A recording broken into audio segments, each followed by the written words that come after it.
नमस्कार मित्रांनो, स्वागत आहे तुमचं आजच्या नवीन ब्लॉगमध्ये.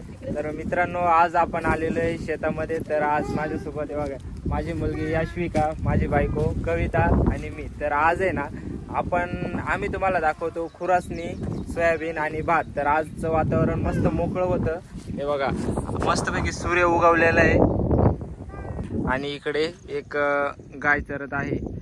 तर असं वातावरण बघितलं की मस्त खूप छान वाटतं. शहरात किती फिरलो, कितीही सुंदर ठिकाणी गेलो तरी शेतात आल्यावर मिळणारा आनंद काही वेगळाच असतो. कसं वाटतंय तुला शेताकडे येऊन मस्तपैकी मोकळ्या निसर्गात? खूप छान वाटतंय. तुला कसं वाटतंय शेतामध्ये? कसं शेतात वाटतं? आल्यावर मनाला खूप शांती हाय मिळते, कर. प्रसन्नता वाटते. हाय हाय हाय का हाय.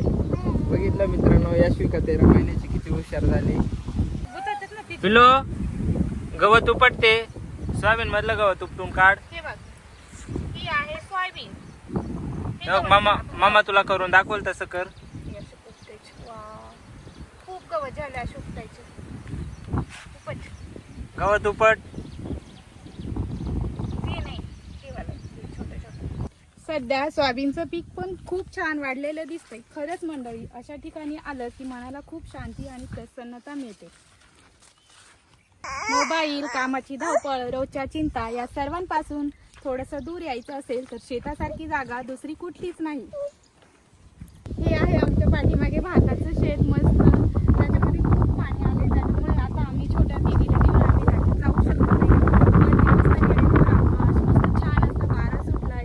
याश्विकाला आणलं होतं फिरण्यासाठी. मस्त आम्ही फिरलो, खूप मज्जा केली आज. पण तिला खूप झोप लागली. घरी झोप म्हटलं तर झोपली नाही. इकडे येऊन मस्त छान झोपून घेतलंय.